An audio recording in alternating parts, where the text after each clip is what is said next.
안녕하세요. 평생피부과 동물병원 박원장입니다.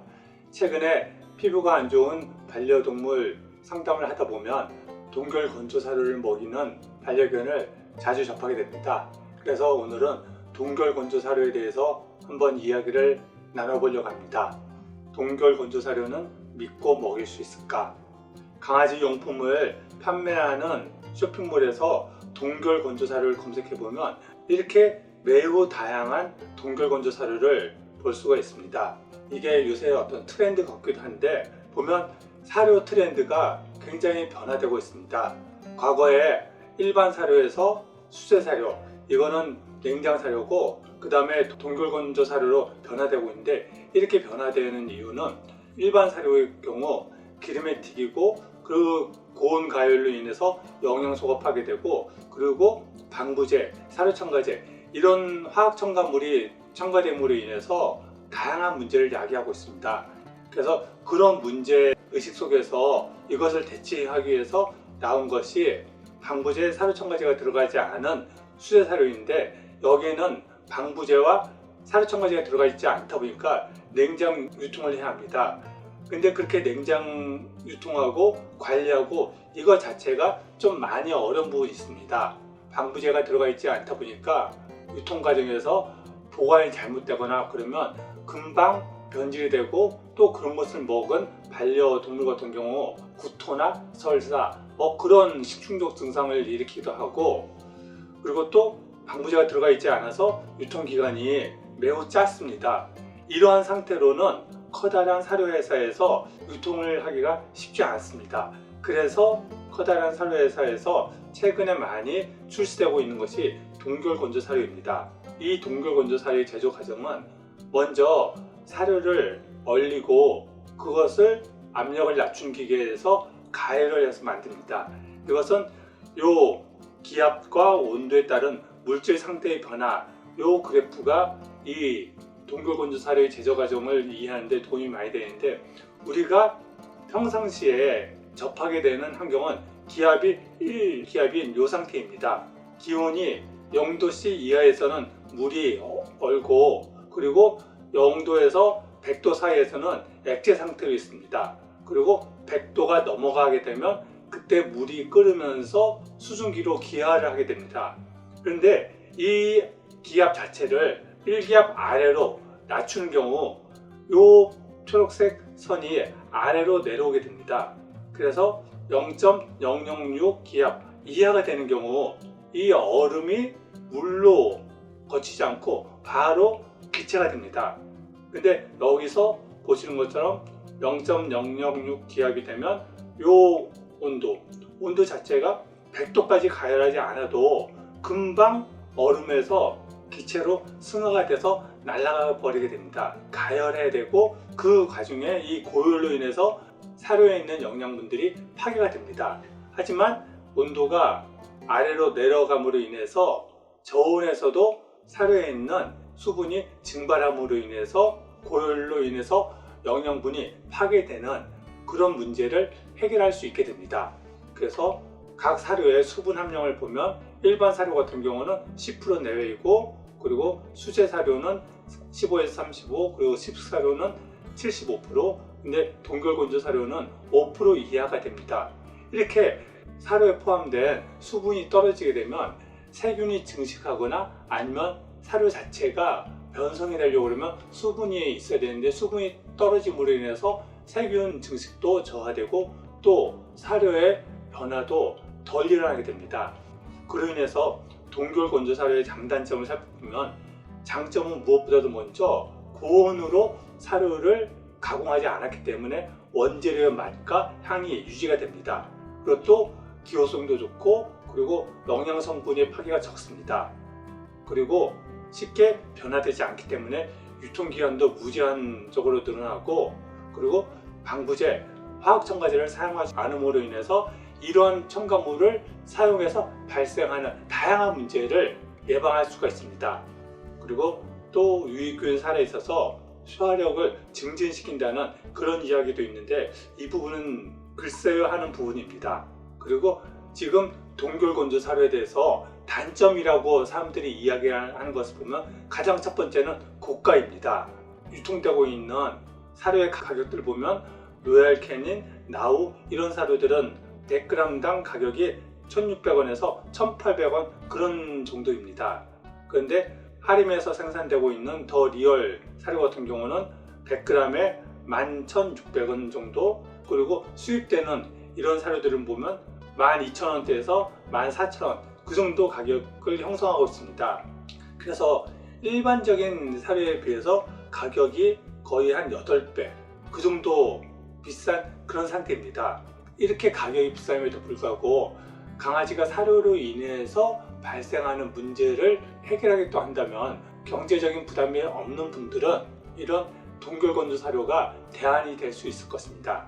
그리고 이런 동결건조 사료의 또 다른 단점은 고온 처리를 하지 않음으로 인해서 식중독균의 가능성이 있습니다.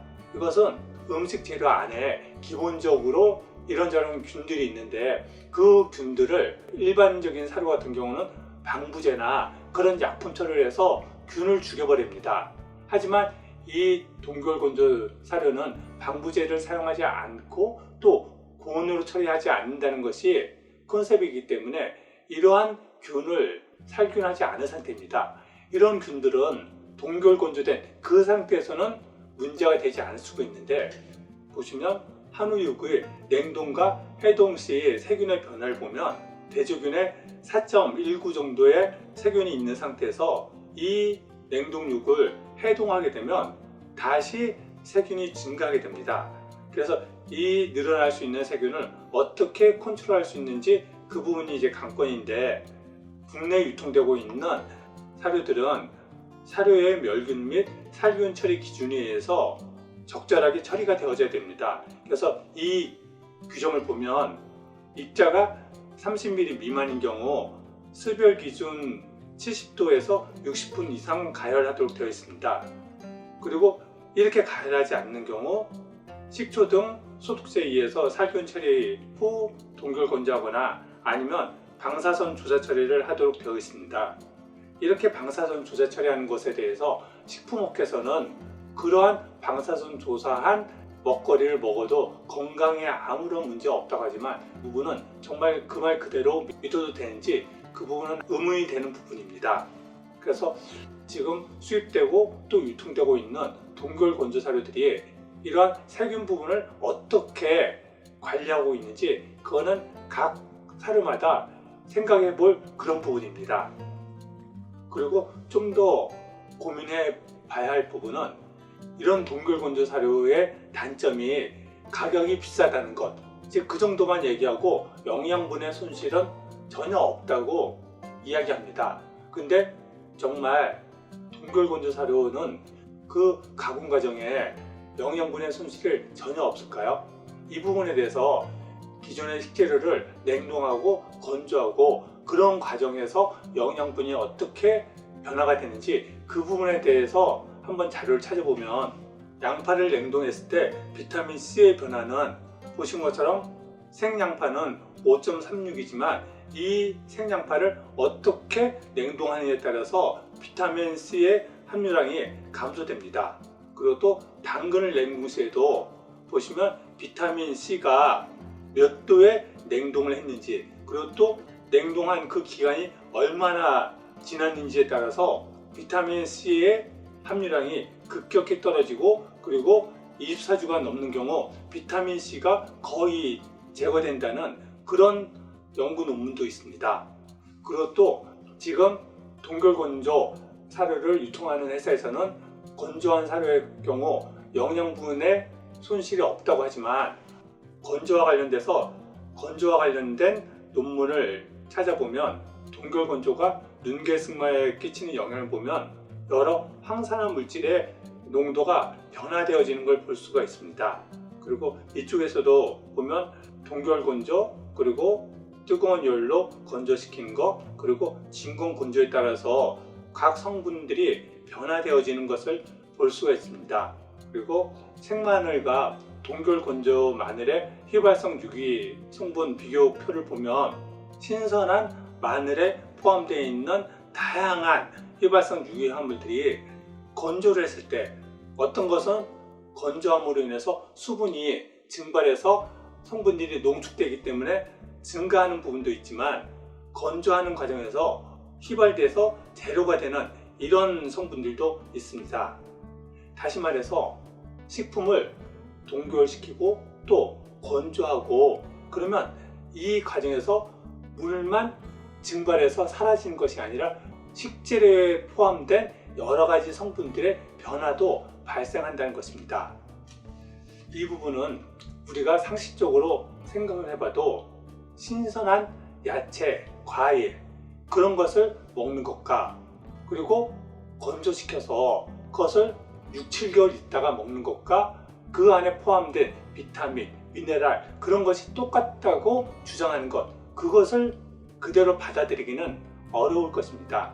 그리고 동결건조 사료에 대해서 좀 더 생각해 봐야 할 것은 그 원재료에 대한 문제입니다.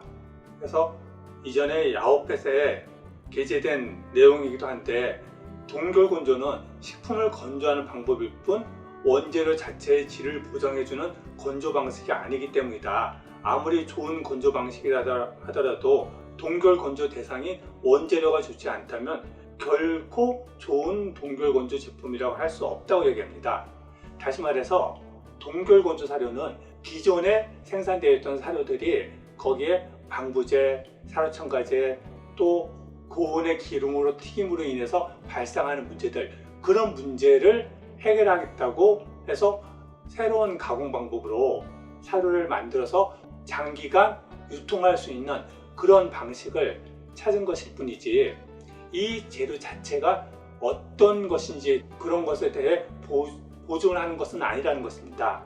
제가 피부가 안 좋은 애들 상담을 하다가 최근 들어서 보호자분들이 동결건조 사료를 먹이고 있는데 이 사료가 어떠냐고 물어보면, 일단은 좀 전에 말씀드린 것처럼 방부제나 사료첨가제 그런 것이 첨가되지 않은 부분에서는 기존의 사료보다는 좀 더 낫다고 그렇게 평가를 합니다. 하지만 이 사료가 어떤 재료로 만들어졌는지 제가 알 수가 없기 때문에 그 부분에 대해서는 제가 말씀을 드리기 좀 어렵다고 답해 드립니다.